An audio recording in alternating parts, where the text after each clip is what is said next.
इस कार्यक्रम के पुण्यार्जक हैं श्रीमती नीनू लोकेंद्र सिद्धि Jain Murar Gwalior, Shrimati Trishala Jain, doctor Monika, doctor Neeraj Jain, Nikhil Saizal Paschim Vihar Delhi, Shrimati Santosh Jain, Shri Vishal Chand Jain, Shrimati Poonam Jain, CMA Pankaj, Amit Jain, राशि जैन, उन्नति जैन, सेक्टर 37 नोएडा, पारसमल इंद्रा देवी, संजय, विनीता, अजय, नीतू बाकलीवाल सूरत, श्री विनोद जैन मिलेनियम, श्रीमती नीता जैन, समस्त गुरु भक्त परिवार फिरोजाबाद। जब ये चमत्कार राजा उग्रसेन ने देखा तो उसे विश्वास हो गया कि जिसकी रक्षा करने के लिए स्वर्ग के देवता भी तत्पर हैं और मृत्यु के मुँह से बचा लिया, सिंहासन पर खड़े करके उसकी जय जयकार कर रहे हैं, विनम्र प्रणाम कर रहे हैं और दिव्य उपहार भेंट कर रहे हैं।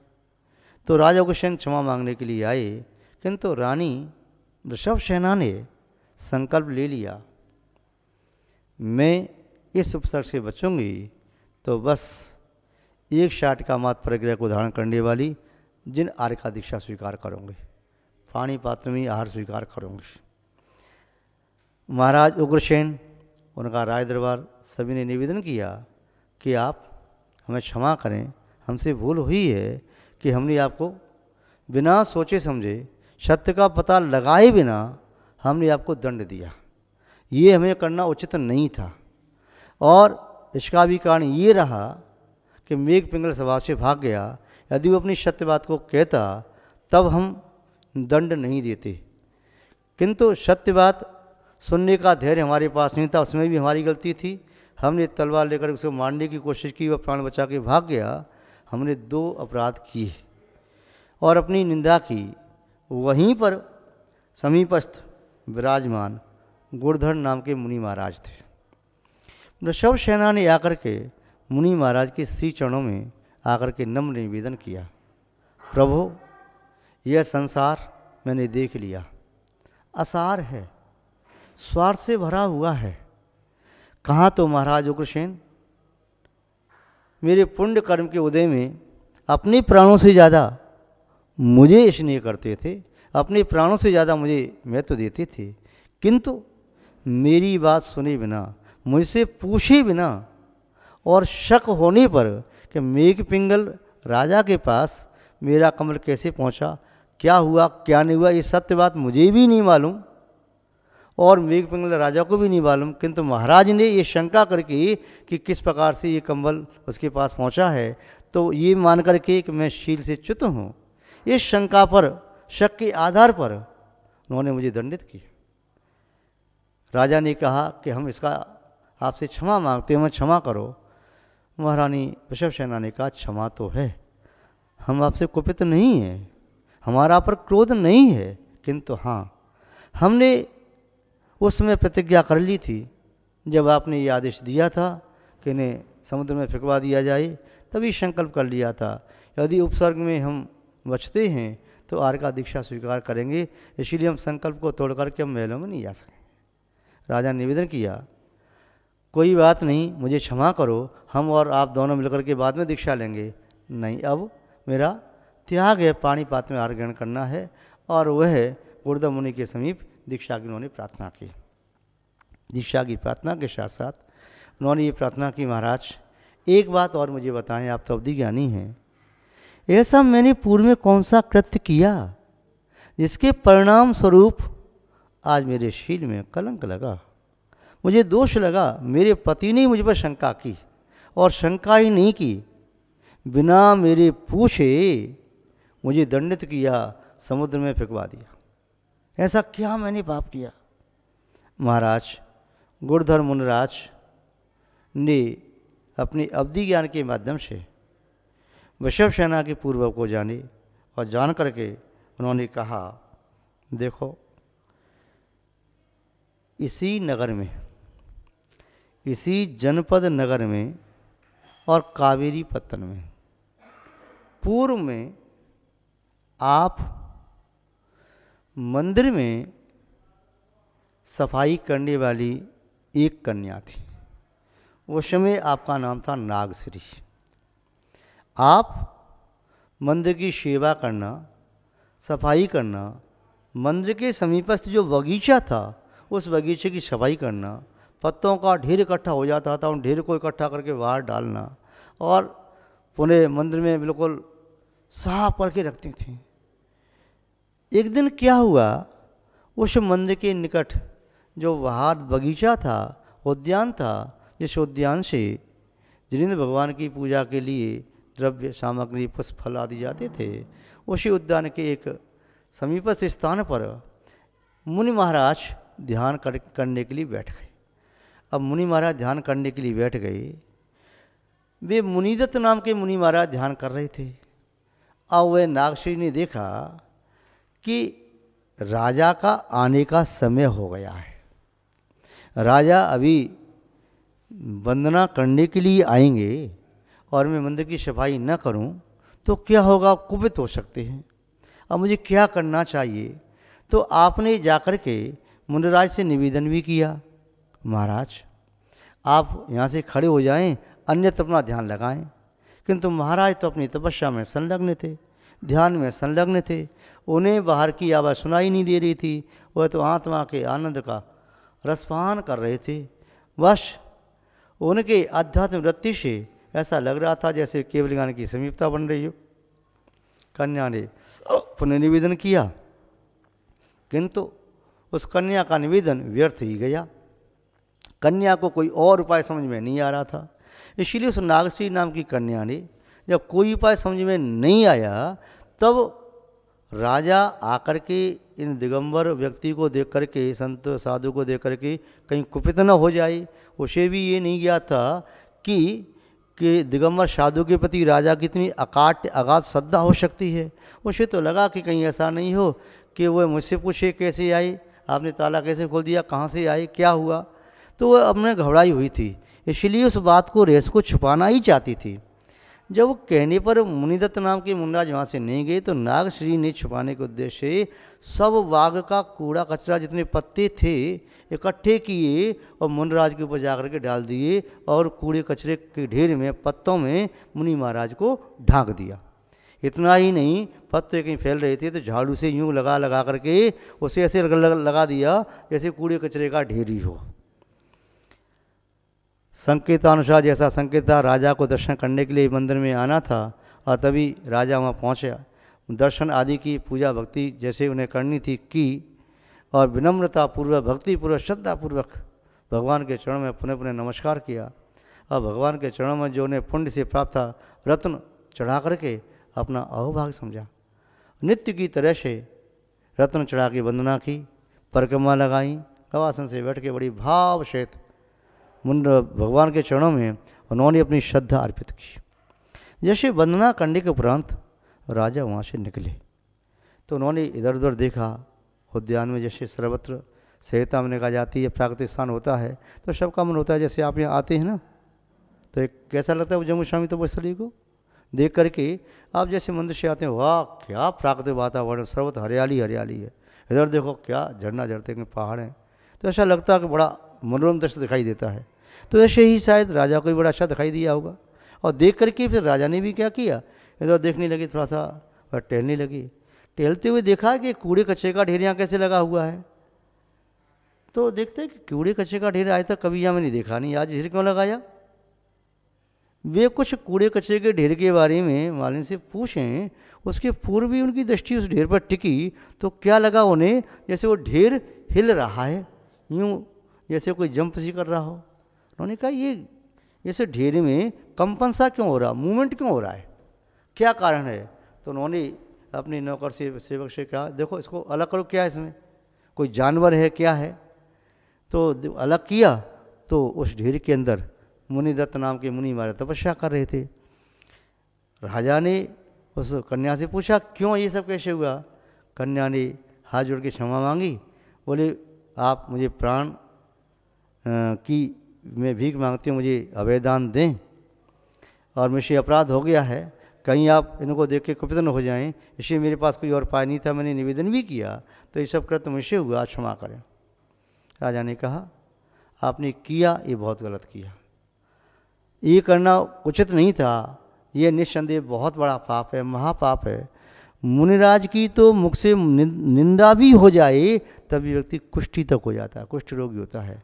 इसलिए आपने ये पाप किया, इसका आपको यही दंड दिया जाता है राजा की ओर से कि आप इन मुनराज की सेवा करें। उस कन्या नाग सिंह ने मुनराज की सेवा की, निरंतर सेवा की। वह कोई शब्द और अक्षर की बहुत बड़ी ज्ञानी नहीं थी, किंतु अब राजा के कहने से कि राजा ने जिन्हें प्रणाम किया है, मैंने उनका अपमान किया है, राजा ने प्रणाम भक्ति वंदना वैसे ही की है जैसे भगवान की करते थे मंदिर में जाकर के, उसी प्रकार से रत्न चढ़ा करके, उसी प्रकार से परिक्रमा लगा करके विनयपूर्वक गवासन से बैठ के नमस्कार किया है। तो उस अनजान नागसिंह की श्रद्धा उनके प्रति हुई और नागसिंह ने कहा कि मैंने बहुत बड़ा पाप कर लिया, इस पाप से मुक्त होने के लिए तो मेरे पास अब कुछ भी नहीं बचा, मैं प्राण दे करके भी क्षमा मांगना चाहूँ तब भी ये कम है। राजा ने मुझे प्राण दान दे दिया, अभयदान दे दिया, किंतु मैं अब क्या करूँ, मैं अपने पाप को कैसे काटूँ। जब अंतरंग में अपने पाप के प्रति गिलानी का भाव जागृत होता है तो व्यक्ति फिर उस पाप को धोने के लिए जितनी अगाढ़ अडिग श्रद्धा और भक्तिपूर्वक जो सेवा करता है वो एक अपने आप में विशेष होती है। मुनराज के जो भी उस कुड़ी ढकने से कहीं चोट भी आई, घाव आदि हुए या और भी उनकी प्रतिकूलता बनी, उस सब को उस कन्या ने सेवा आदि करा के जो यथासंभव की मर्यादा थी, मर्यादा से उन्होंने सेवा की। अन्य सेवा में वह सेवा लगी, जो वस्तु चाहिए सब है, चाहे जड़ी बूटी का लेप तैयार करना है, चाहे कुछ और भी तैयार करना है, उस कन्या ने पूरी सेवा की। और यावत जीवन उस कन्या के मन में मुनराज के प्रति अगाढ़ और अकाट श्रद्धा का भाव रहा। तो वह कन्या उन मुनराज की सेवा की। सेवा के फल के उपरांत पुनः उस कन्या ने श्रावकोचित व्रतों को स्वीकार किया, अनुव्रत आदि को स्वीकार किया। व्रतों को जो जितनी शक्ति थी उतनी शक्ति के अनुसार उसने धर्म के प्रति निष्ठा करके, श्रद्धा करके उसने सोचा कि सेवा का फल क्या प्राप्त होगा। अब वह कोई शास्त्र के पढ़ने वाली होती तो शायद निदान नहीं करती, वह कोई शास्त्र की पाठी नहीं। उसने कहा कि इसका फल क्या हो सकता है, मेरा पाप धुल जाए और मुझे उत्तम अवस्था की प्राप्ति हो, ऐसे राजा के यहाँ रहने का अवसर प्राप्त हो, मैं राजा की महारानी बन सकती हूँ क्या, यदि मैंने पुण्य किया है तो मैं ऐसे फल को प्राप्त करूँ। ऐसा भाव उसके मन में आ गया। तो उस मन में भाव आने से वह नगर प्रमुख धनपति और धनश्री की कन्या वृषभसेना हुई। हे वृषभसेनी, वह तुम ही हो जो पूर्व में नागश्री थी, वह तुम ही हो जिन्होंने मुनिदत्त नाम के मुनिराज पर उपसर्ग किया था, अज्ञानता से ही सही उपसर्ग किया था, किंतु वह भी तुम ही हो जिसने अगाढ़ श्रद्धा भक्ति के साथ मुनिराज की सेवा की। उस सेवा के प्रभाव से आपने ऐसी शक्ति प्राप्त की जैसी शक्ति सर्वौषधि धारक मुनि महाराज की होती है, उससे वो तब की शक्ति होती है, किंतु आपने उस सेवा का फल प्राप्त किया।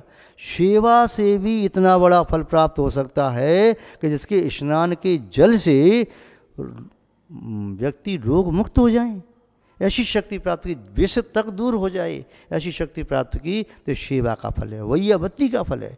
सेवा वैयावत्ती के फल के लिए तीनों लोक में कुछ भी असंभव नहीं है, कुछ भी अचिंत्य नहीं है, उसके माध्यम से उत्तम से उत्तम फल की प्राप्ति होना संभव है।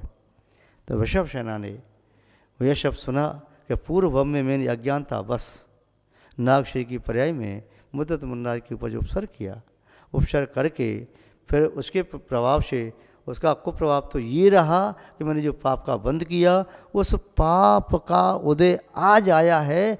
इसीलिए हे वृषभसेनी, तुम्हारे शील में दोष यानी अपवाद लगा, तुम्हारे शील में दोष नहीं लगा पर शील के दोष का अपवाद लगा, वह कलंक रह गया। तुमने सेवा करके पुण्य तो खूब कमाया, किंतु वह जो पाप का दाग रह गया तो आज भी फल दिया उसने, इसलिए तुम्हारे शील में यहाँ पर तुम्हारी बदनामी हुई और शील का दोष लगा। किंतु जो सेवा की थी उसका प्रभाव ये था कि तुम श्रेष्ठ कुल में पैदा होकर के और तुमने महारानी के पद को भी प्राप्त किया और ये तुमने अपना फल प्राप्त किया कि तुम्हारे शरीर के स्नान के जल से इस प्रकार की प्राप्ति होने लगी। इस बात को सुनकर के वृषभसेना ने गुर्धर नाम के मुनिराज के समीप जो नारी जाति का सर्वोत्कृष्ट पद होता है आर्यका पद, उस आर्यका पद को, जो आर्यका माताएं उपचार से महावती कहलाती हैं, वे भी यथाशक्ति मुनिराज की तरह 28 मुर्गों का पालन करती हैं। वे भी महाव्रती की तरह ही अपने अन्य उत्तरगुण आदि का भी पालन करती हैं। उनकी एक मर्यादा है, सीमा है। इस प्रकार की अवस्था को प्राप्त करके उन वृषभ सेना ने फिर आर्कावस्था में साधना की और साधना करके स्त्री पर्याय का विच्छेद करके उन्होंने वैमानिक जो देव हैं, स्वर्गों के देव हैं, वहाँ जा कर के उन्होंने उत्तम देव की अवस्था को प्राप्त किया। वह वृषभ सेना का जीव आगे पुनः कालांतर मोक्ष को प्राप्त भी करेगा। महानुभाव, तो ये वृषभ सेना जिसने पूर्व में औषधि दान कहें या सेवा वैयवती के उसके फल को प्राप्त किया, ऐसा आचार्य सुमंत स्वामी ने स्वीकार किया कि वृषभ सेना औषधि दान के फल को प्राप्त हुई। इसलिए यहाँ पर शास्त्र में वृषभ सेना का नाम उल्लेख किया गया। महानुभाव, इस तरह केवल वृषभ सेना ही नहीं, और भी अनेक उत्तम उत्तम श्रेष्ठ फल प्राप्त करने वाले महानुभाव इस लोक में हुए हैं, जिन्होंने चाहे वे तिरंच अवस्था में थे, चाहे मनुष्य अवस्था में थे, चाहे स्त्री पर्याय में, चाहे पुरुष पर्याय में, उन्होंने यदि किसी भी धर्मात्मा की औषधि देकर के सेवा की, वैयावती की, यानी पशु ने भी यदि औषधि ला करके, पत्ते ला करके मुनिराज की सेवा कर दी, या किसी बंदर ने भी, एक बंदर ने पहले जो पूर्व में जो बंदर वैद्य था, और मुनि महाराज की सेवा करके मायाचारी से, फिर मुनि महाराज ने से पूछा कि महाराज आप ठीक कैसे हुए? बोले अपने पुण्य से भाई, पाप का उदय आया तो मैं रोगी हो गया, अपने से ठीक हो गया। तो उसने कुपित हुआ कि मुनि महाराज मेरे एहसान नहीं मानते। तो वैद्य अपने परिणामों को संकलित करके मृत्यु को प्राप्त हुआ और बंदर बन गया। बाद में वह बंदर वहाँ आया, उसे जात विष्ण हो गया। तो मुनि महाराज की ध्यान कर रहे थे, ये लकड़ी तोड़ कर जंगा में लकड़ी लगा दी, उनके शरीर से खून बहने लगा, उन्हें तभी क्षमता में बैठे रहे। और बंदर सामने देख रहा था, दर्शक दर्शन करने आए, पूछा कि महाराज ये कैसे हुआ? बोले मेरे पाप कर्म को दोष है। बोले लगता है कि बंदर ने ऐसा किया? नहीं, उसका क्या दोष है, मेरे पाप कर्म को दोष है।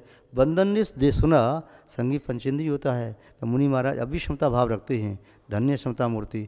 वही बंदर फिर दौड़ के जाता है, पूर्व के जात में से पत्ते तोड़ के लाता है और मुनि महाराज के घाव पर पत्तों रस लगाता है, घाव ठीक हो जाता है। बाद में वही बंदर का जीव उत्तम पुरुष होकर के पुनः मुनि दीक्षा लेकर के उत्तम गति को प्राप्त करता है। तो महानुभाव, वही अवति का अचिंत प्रभाव है, औषधि दान का अचिंत प्रभाव है। आज बस इतना ही, से चर्चा बाद में करेंगे। जय बोले श्री शांतनाथ भगवान की, परम पूज्य आचार्य गुरुदेव श्री विद्यानंद महाराज की, अहिंसा में विश्व धर्म की। इस कार्यक्रम के पुण्यार्चक थे श्रीमती नीनू लोकेंद्र सिद्धि Jain Murar Gwalior, Shrimati Trishala Jain, doctor Monika, doctor Neeraj Jain, Nikhil Saizal Paschim Vihar Delhi, Shrimati Santosh Jain, Shri Vishal Chand Jain, Shrimati Poonam Jain, CMA Pankaj, Amit Jain, राशि जैन, उन्नति जैन, सेक्टर 37 नोएडा, पारसमल इंद्र देवी, संजय, विनीता, अजय, नीतू बाकलीवाल सूरत, श्री विनोद जैन मिलेनियम, श्रीमती नीता जैन, समस्त गुरु भक्त परिवार फिरोजाबाद।